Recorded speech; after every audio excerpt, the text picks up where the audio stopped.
Uma denúncia grave, um grupo de mães acusando o professor de assédio sexual em uma escola de Veracruz, em Taparica. Após a primeira denúncia, outras mães tiveram a coragem e denunciaram. Eu volto com Larissa Baracho com a informação, acompanhando tudo, atualizando agora o que vem por aí, Larissa, com você mais uma vez. Isso mesmo, Casé, você que nos acompanha desde cedo, chegamos em Veracruz, conversamos com essas mães que denunciaram na Delegacia Territorial de Veracruz, a 24ª DT, com relação a este suposto abuso sexual que partiu de um professor de um colégio municipal ali da região. Elas relataram, como isso aconteceu. O primeiro registro, na delegacia foi na quarta-feira, mas teria acontecido esse caso na terça-feira, só que a menina ficou com medo de trazer as informações à mãe, de contar, e só na quarta ela tomou coragem. A partir desse primeiro registro na delegacia, outras mães também tomaram coragem, outras crianças acabaram falando com as mães e elas também foram até a delegacia. Eu fui até a base do Peto, conversei com estas mães que não quiseram, inclusive, mostrar o rosto porque estavam com medo, falaram também com relação às conversas que tiveram na direção do colégio. Conversei também com o capitão do Peto, que trouxe algumas informações também. Então a gente vai acompanhar a partir de agora na reportagem todos os detalhes. Isso mesmo, nossa equipe veio até Veracruz para acompanhar de perto este caso, porque mães de alunos de uma escola municipal aqui da região entraram em contato com a gente para denunciar um professor de abuso sexual. E a gente vai conversar agora aqui na base do Peto com algumas dessas mães. Teria acontecido isso com sua filha na terça-feira. E aí ela só teve coragem de conversar com você na quarta. O que foi que ela relatou para você sobre este caso e sobre este professor? Ela disse que estava na sala de aula fazendo dever. O professor veio por trás, perguntou se ela tinha alguma questão na atividade, passou a mão pelos ombros dela e apalpou o peito dela e saiu dando risada. E ela foi imediatamente para o banheiro chorar.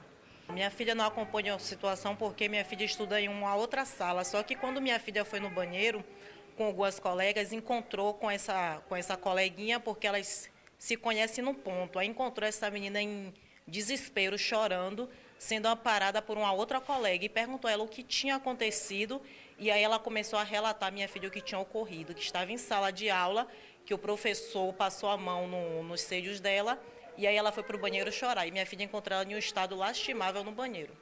E falou assim: mãe, eu tenho que falar com a senhora, só que agora não vai dar, que eu vou voltar para a escola à tarde. Aí, só que não deu tempo para ela pegar o transporte escolar, então ela mais tarde, eu até esqueci. Aí, quando estava minha mãe e minha irmã, ela foi e contou. Falei: quero falar com a senhora agora. Eu falei: em particular, pode ser aqui. Aí ela falou: não, pode ser aqui, que eu confio na minha avó e na minha tia. Aí ela relatou, como o pai dela acabou de falar, que o professor abraçou ela por trás, passou a mão e subiu apalpando o peito dela.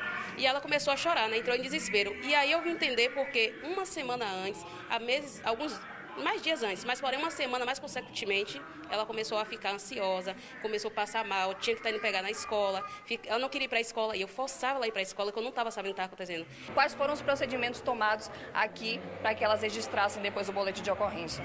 Numa dessas visitas, numa dessas rondas, existia uma movimentação de mães e uma delas procurou o projeto, procurou instrutores do projeto, que são policiais, para fazer a devida denúncia, informando que a filha teria sido assediada por um professor. A gente, primeiro momento, encaminhou para a delegacia, a gente acompanhou até a delegacia para fazer o devido registro, e a gente sabe que, no caso da denúncia, estupro de vulnerável, basta o depoimento da vítima, que é parte hipossuficiente, é uma criança, ela não pode ficar numa delegacia dando depoimento, depois no fórum dando outro depoimento. Isso traumatiza ainda mais a criança. A informação de que eles afastaram o professor para que seja apurado a denúncia, em primeiro momento, para que seja apurado.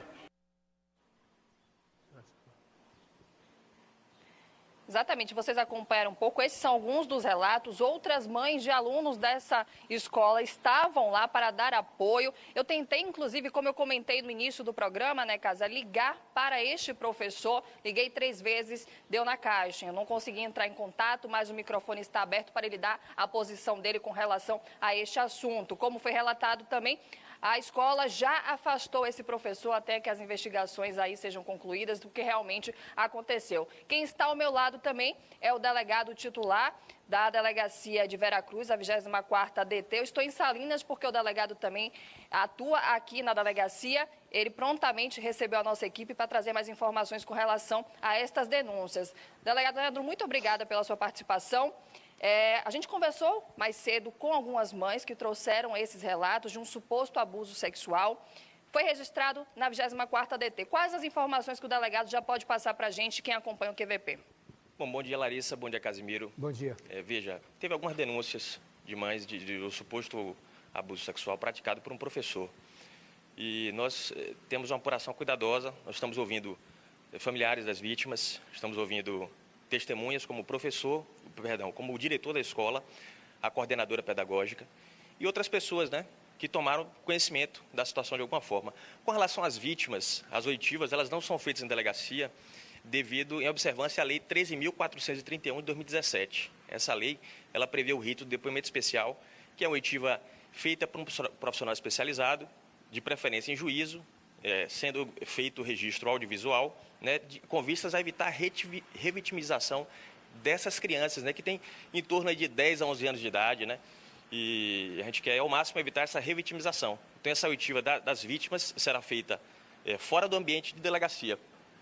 Então, a gente percebeu que vai ser fora da delegacia, seria num lugar mais lúdico, para que essas crianças até se sentissem mais à vontade de trazer os relatos com relação a esse suposto caso. Exatamente, é o que a lei prevê, que essa oitiva ela será feita de forma lúdica, que a criança ela não se sinta Larissa, efetivamente revivendo aquilo. O perigo de uma oitiva, que se fosse feita dos modos tradicionais, na delegacia, é justamente ela passar por um processo de revitimização, de sofrimento, e é isso que a gente quer evitar. Da mesma forma, a apuração, a gente tem o máximo de cuidado com vistas a evitar uma nova escola base, que foi um caso em São Paulo, em 1994, que houve uma divulgação apressada de informações e que aí acabaram por destruindo a vida de algumas pessoas, fecharam a escola e, no final, ao fim de tudo, se provou que aquela situação era inverídica. Então, a gente tem que fazer uma apuração de forma bem responsável, cuidadosa e respeitando todos os ritos legais. Isso é importante, Casé? A gente até comentou sobre isso, abrir para todos os lados trazerem seus relatos com relação a este assunto. E o professor, mas você quer fazer alguma pergunta? Eu queria saber, e o professor?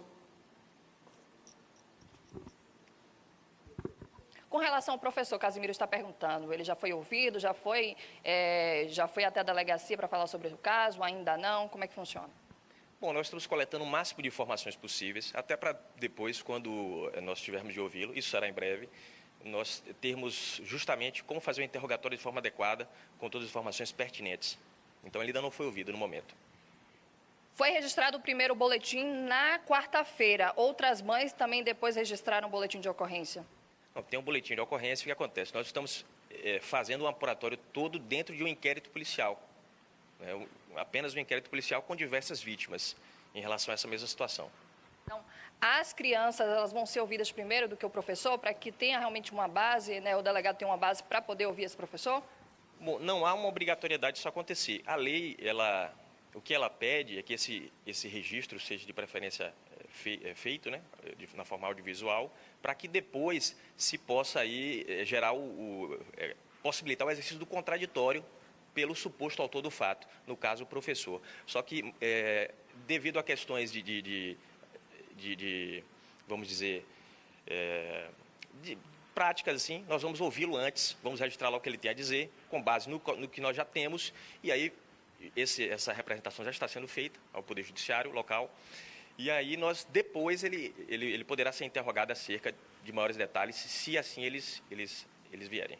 Delegado, muito obrigada pela participação, por esses esclarecimentos. É tudo muito recente, Casimiro, com relação a esse caso. Por isso, esse cuidado em trazer as informações, ouvir todas as partes que estão aí envolvidas nesse suposto caso de assédio sexual envolvendo um professor de uma escola aqui de Veracruz. Mas vamos continuar acompanhando todo o desenrolar. Com certeza vamos voltar a conversar com o delegado Leandro Mascarenhas, com essas mães também, que vão trazer mais informações sobre este assunto. Eu volto com você aí no estúdio. Obrigado, Larissa. Obrigado ao delegado também pela entrevista. Ele falou uma coisa certa, tem que ser feito tudo com muita responsabilidade. Ele citou a escola base, que foi um caso escandaloso, a gente sabe daquele caso da escola base, mas não podemos deixar cair no esquecimento também não.